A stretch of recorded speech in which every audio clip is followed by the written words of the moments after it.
Season 3 of rank play just dropped and the meta was completely changed. We got many buffs and nerfs plus a few new attachments, so I got y'all with the new best setups to be using right now. Ladies and gents, there was actually so many changes to rank play to where the game actually feels completely different. That being said, the MCW is going to be a little bit weaker now. Before, if you hit one headshot, it would give you a 4-shot kill. They lowered the headshot multiplier to where now it's always going to take 5 shots to kill. I do like that and I don't like that. At long range, you're not going to really notice it, but up close going against like SMG players, you are going to notice that a lot. We also got a couple new attachments. One of them is this little chubby motherfucker. I don't really like it. It's called the Moors.sight. I would give it a go. You might really like it, but for me, I'll probably stick with the MK3 reflector. Another thing that changed was for the muzzles. So I used to always run the L4R flash hider, but then they just lowered the horizontal recoil control by 3%. It used to give you 13 across the board. Now it's 13, 10, and 13. You won't really notice that whatsoever. So the L4R is still going to be a great option to run. Another good option is going to be the compensated flash hider. Keep in mind the gun might feel a little bit more bouncy, and so I don't really like it. The gun also feels pretty bouncy with the L4R. You just got to use the one that you like the most. I don't really like how we're losing bullet velocity either with the flash hider, so typically I'm going to run the L4R. What you guys can also run is the bladed break. I really like this one as well. I went all the way up to iridescent with this muzzle, even though we're losing damage range and bullet velocity. So it seems a little bit off-putting, but you get so much vertical recoil control to where the gun is so easy now. It's mapping people across the map. And so stick between the bladed, the compensated flash hider, and the L4R flash hider. Now, for the next attachment, we are going to be going over to the barrel. You still want to run the MCW Cyclone Long Barrel. The reason you want to run this one is so you're not losing as much bullet velocity. If you look at the other barrels, yes, they are good, but they don't give you nearly as much bullet velocity as you would get with the MCW Cyclone. So you run that for the bullet velocity. For the underbarrel, the DR6 hand stop did get a nerf. It's not going to be as beneficial, but it's still the one that you want to run. If you are struggling to use this build, you might want to throw on the X10 Phantom 5 hand stop. I will give you guys another like very low recoil MCW, but this is the one that like top 250 players and all the good players run in the game. And then for the rear grip, you want to run the RB Claw PSL grip. This is going to give you that fire and aiming stability, the gun kick control, and recoil control. When you are making your own build, fire and aiming stability and the gun kick control are going to be the two most important things which the RB Claw is going to give us. So if you guys want a screenshot, there you guys go. Keep in mind the optic can be changed and the muzzle can be changed.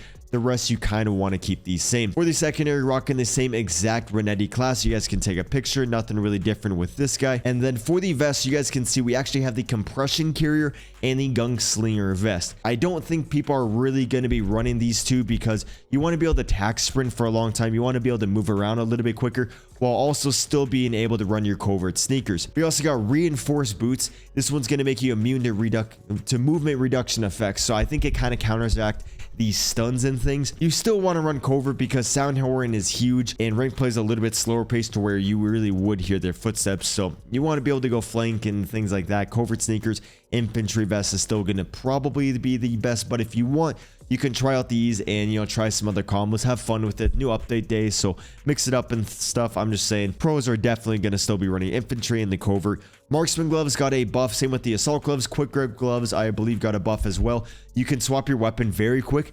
Definitely go into a game and try these out and use the one that you like the most.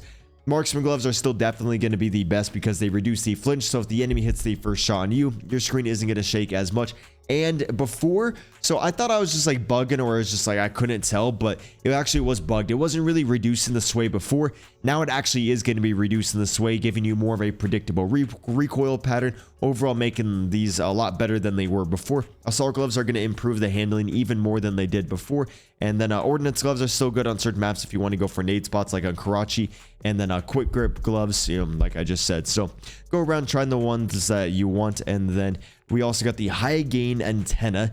This one is just going to make your minimap a little bit bigger, and then it's going to make it so when the enemies fire unsilenced weapons, they remain on the minimap for a little bit longer, making it easier to track the enemies. But as long as you have minimap awareness, you don't really need that because you should already always be checking your minimap like every 2 seconds. And then it says you in nearby alley see nearby alley radar pings from data. Yeah, that stuff doesn't even really matter too much. you're probably going to want to run the EOD, which that's going to wrap it up for the first main class. For the rival, the setup is going to be pretty similar, but they did actually kind of gut this weapon. They lowered the damage range by a ton, and so it's not going to kill as quick, and it feels like there's a little bit more recoil, but with this build, you're going to have absolutely no recoil whatsoever on the gun. It's still really easy to use up to long range, but because of these nerfs, there's going to be a different SMG that might be a little bit stronger, and a lot of pros are starting to use now. So for the rival setup, it still is going to be pretty similar. For the muzzle, you want to run the Purifier muzzle brake. This is going to reduce that side-to-side bounce, allowing you to map people across the map, but there is also another very good muzzle. You want to run the compensated flash hider. This is going to make it so you're not really on the radar as long, and you just get overall like a ton of recoil control.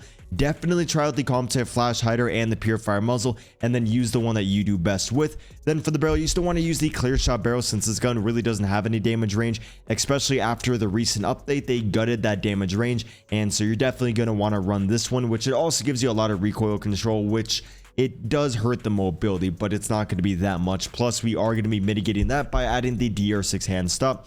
There still is another underbarrel that you guys can add if you want more recoil control. Maybe if you're like platinum and below, you want to run that. And so just overall though, DR6 hand stop is going to be boosting up that mobility. And it did just get a nerf, the DR6 hand stop, but it's still going to be the best underbarrel if you want to maximize your handling and your mobility. If you want more recoil control, what you can add is the X10 Phantom 5 hand stop. I've been seeing a lot of people rocking this, but I don't really need the extra recoil control, and I'd rather have mobility over that. If we take a look, you guys don't get any mobility, but you do get that recoil control, making the gun a little bit easier to run.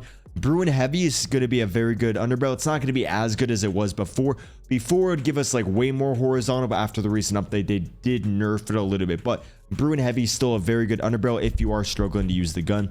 And then for the stock, you want to use the MTZ Marauder. This one is just going to add that gun kick control, aiming auto stability, and the fire and aiming stability. One tip, if you want to get way better at the game, if you want to win every gunfight, you need to have good center. And I say this in almost every video, you need to have that white dot where an enemy could be. So then all you have to do is ADS and fire. You don't want to ADS then drag over. You want to be able to ADS and fire, so then you can hit that first shot. When you hit the first shot, if you're on controller, then you're going to have aim assist helping you control the recoil. And that's why sometimes you see players completely beam you, or sometimes you beam, or sometimes you completely miss. You got to hit the first shot, because then aim assist will help you control that recoil. To hit that first shot, you need a very good aim and auto stability, so then the gun isn't really swaying. This is going to give you that. Then the fire and aiming stability and the gun kick control is going to make it easier to stay on target. Yes, there are a decent amount of cons, but those pros are going to outweigh those cons, even though you don't really see them right there. Now, for the next attachment, we are going to be adding the Rival Vice Assault Grip. This is just going to increase that gun kick control, fire and aiming stability, again, making it easier to hit the first shot and stay on target. And then we are losing a little bit of our aim and auto stability, but we got a lot of that with the stock. Overall, though, this is going to be the best Rival 9 build, still pretty similar as before. You could take off the rear grip or the underbarrel, then add a 40-round mag if you want, but, you know, there's a reason all the pros run this exact build. Now for the secondary, we are going to be rocking the same exact Renetti. Already gave you guys a screenshot, and then I do got the assault gloves on this one, trophy system. One thing you guys can do, so what I like to do is have a few different classes of the same gun. For example, I like to have 3 MCWs and 3 rivals. The rival might swap out with the WSP Swarm, since the WSP is very good now. So with the MCW, I have a smoke version. The times that you would want to use a smoke is if you're playing search and destroy, you're playing on terminal, and maybe you want to go down middle, or you want to go over to the B bomb. You can smoke out your path and run through there, and it just allows you to actually get through the enemies, because on terminal, you know, it's such an open, bland, horrible map that it's very AR heavy, and so this allows you to get to their spawn and get to their side a little bit easier, and that applies for other maps in the game. You can even use it to bait the enemy, so smoke is very helpful. And then what you guys can also do is actually run, like maybe you want to run the lightweight boots. This will allow you to move around a little bit quicker. We know invasion control is huge. You got to run a marathon to get to like the B control, the A control. So you could run the lightweight boots at the beginning so you can get there a little bit quicker, and then swap over to your other class where you have the covert sneakers.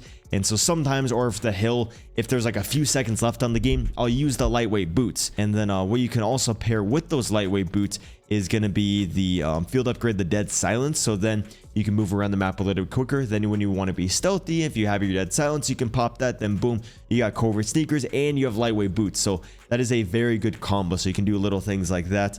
And then certain maps you want to swap out, like marksman for the ordnance maybe, so you can do the Karachi spawn nades.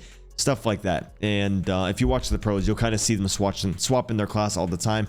And so that's why I got 3 of each. I got the fast, the smoke, and then the regular, since I don't want to spend time like making my classes. Now, before I give you the WSP Swarm, Striker 9 is a very good SMG that you guys are definitely going to want to run. You guys can see very fast ADS, a lot of recoil control. Jump ADS still good. I've seen a lot of people run this, and it's probably going to be very popular now that the rival got nerfed. For the muzzle, we are running the compensated flash hider. L4R is also a good option. I was going to add the tree bucket break.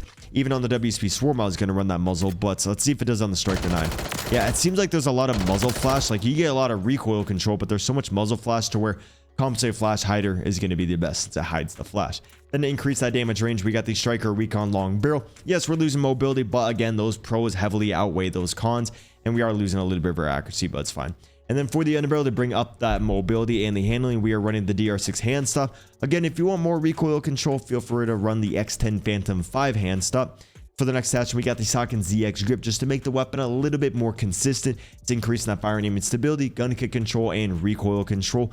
Should be pretty easy to stay on target with that thing. And then for the stock, the Qualatus, I know I said that wrong.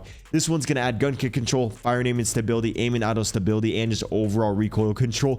This is kind of a must on this gun. It makes the gun so ridiculously easy to use, and I don't even know why I try to say that word. I'm just horrible at speaking. Oh my god. But if you guys want the screenshot, there you guys go. Not sure if I gave you guys a screenshot of the MCW. There you guys go. And then here's a screenshot of the rival. Now for the WSP Swarm, this thing is absolutely so easy to use. I love this thing. I'm going to be rocking it a lot, and I got you guys a very good class. There's a few different classes for the weapon. People are still kind of figuring out what's the best, but after doing all my testing, this thing thrives. And I've used this exact build actually in rank play a little bit in Iridescent. I've done pretty good, and so I couldn't imagine like how it's going to be now that like things got buffed on it.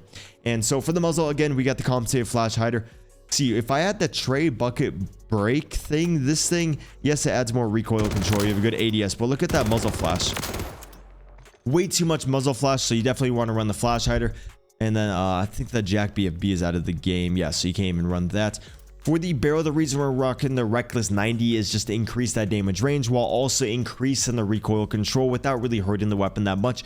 You could get away without running a barrel, but you know, you need at least like 9 to 10 meters, and so this is going to make the gun a lot better. And then we are losing some accuracy, but overall those pros are going to outweigh those cons.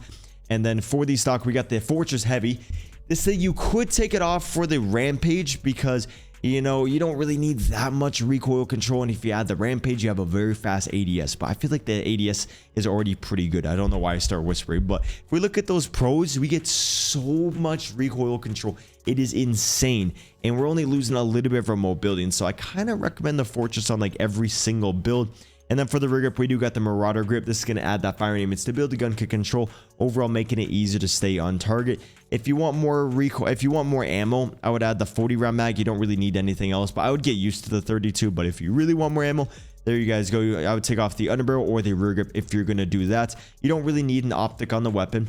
Another build I saw was having the Purifier muzzle on the front. And then they also, for the underbarrel, they added the Khmer Rhine 03 grip. And then for the for the stock, they added the Rampage, and then they had the Marauder on there. I think this class is a little bit better. I'm seeing a lot of people running the X10 Phantom. I don't really care for the Phantom. I don't think you really need it, but it all is personal preference. And the Phantom like adds horizontal recoil, so that's why I like the DR6 hand stop. You guys are going to be seeing a lot of people rocking this. I'm calling it right now. For the secondary, Renetti is going to be the same thing, and I believe I already kind of explained everything to you guys. And oh, here's a no recoil MCW. This thing is crazy. Oh my god, and it looks really cool. Let's look at this inspect. That's looking pretty sexy. So then in here you guys can see a little bit slower ADS, but there actually is going to be a lot less recoil on the weapon, and so I would definitely try out this build, and I had the wrong build. So you have the compensated flash hider as the muzzle, you have the X10 Phantom 5 hand stop as the underbarrel. You get more recoil control, a lot of recoil control with the muzzle. And then you still want to run the Cyclone Long Barrel MK3 reflector. Then we got the Precision Heavy stock, which adds aim and auto stability and firing aim and stability, but that's still going to be very, very helpful. Like, that stuff actually helps you get that first shot and stay on target. Even though it doesn't look like it does anything, it really does do a lot. You guys could even add the Warforged. Basically, we want to stick between the Precision Heavy, the Warforged, or you want to go over to the rig grip and add the RB claw. This blueprint doesn't let me add the RB claw, which is super annoying. I don't know why they would release a blueprint and then not allow you to actually use it. This thing is crazy. I feel like a lot of you guys are gonna like this. Like, I climbed so many ranks with this MCW. You guys are definitely gonna love that one. And then the AMR9 did get a slight buff. I don't think it's that good, but if I were to run the AMR9, I would probably run this build. Still wouldn't really recommend the AMR9, but if you want to rock it, there you guys go. And with all that said, that should wrap it up for the best rank play settings. I do have, I mean, not rank play settings, rank play classes. You guys all have a good day.